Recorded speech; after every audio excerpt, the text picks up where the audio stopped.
Assalamualaikum warahmatullahi wabarakatuh. Hi learners, how are you? Are you excited to learn something new today? That's great. Now, let's get started. I'm Noria Husain Mikunug from Pangiranao Central Elementary School, West Tugaya District, Division of Lanao del Sur 2. I'm your teacher in Science 6 today. Before we proceed to our lesson, let us review first your previous lesson. Identify ways of separating components of the following mixtures. Choose your answer from the box. Number 1. Fudge from chicken sinigang. Number 2. Fruit from fruit salad. Number 3. Milk from grated coconut. Number 4. Salt from salt solution. Number 5. Needle from assorted buttons.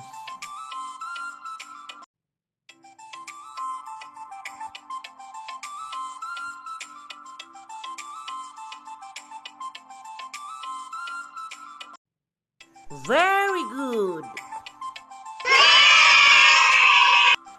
Are you ready, learners? Okay, now let's start our lesson for today. But before we proceed, I will show some pictures that you're going to identify. Which among the drink is the solution, the suspension, and the colloid?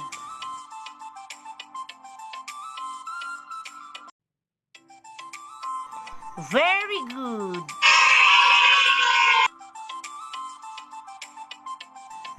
Very good.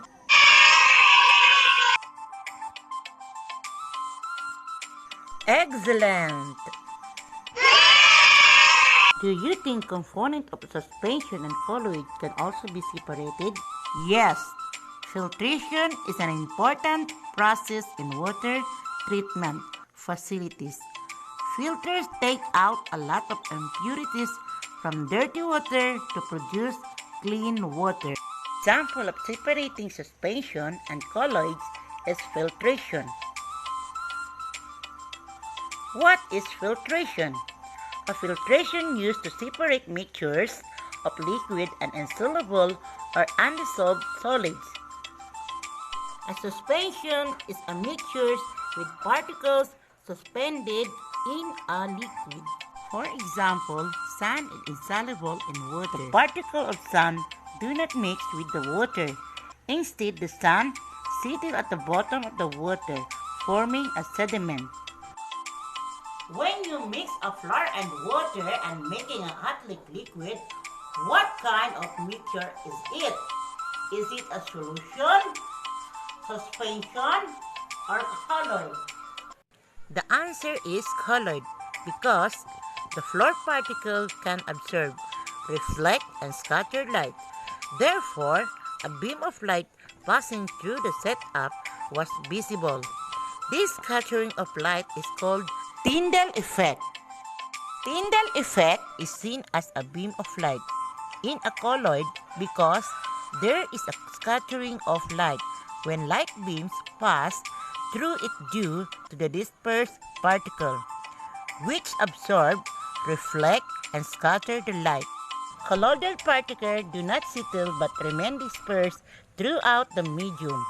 Colloid comes from the Greek word kolla, which means glue. Familiar colloids are plastic, rubber, gelatin, and foam. Instead, they move rapidly and collide with or bump each other. This motion of tiny particles is called Brownian motion. Solution, suspension, and colloids exhibit characteristics that can be perceived as similar, but they are actually not. For instance, colloids have particles that are slightly smaller than the particles of a suspension. Colloidal particles, however, are larger than the particles of solution. Colloidal particles are in between the sizes of suspension and solution particles and cannot be seen by the naked eyes.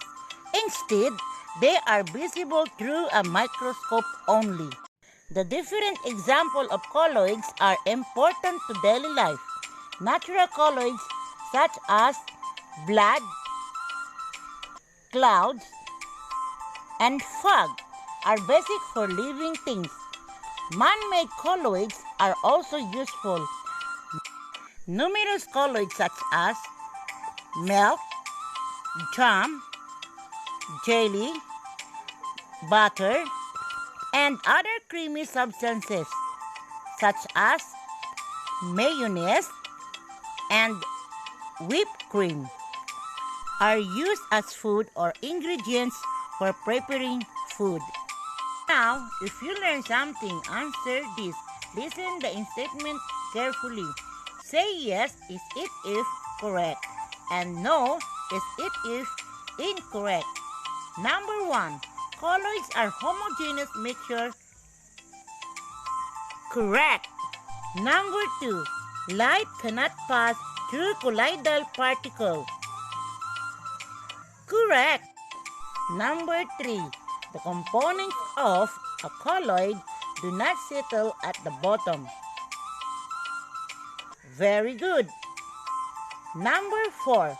Colloid particles are bigger than suspension particles. Correct. Number 5. Colloid particles are larger than solution particles. Correct.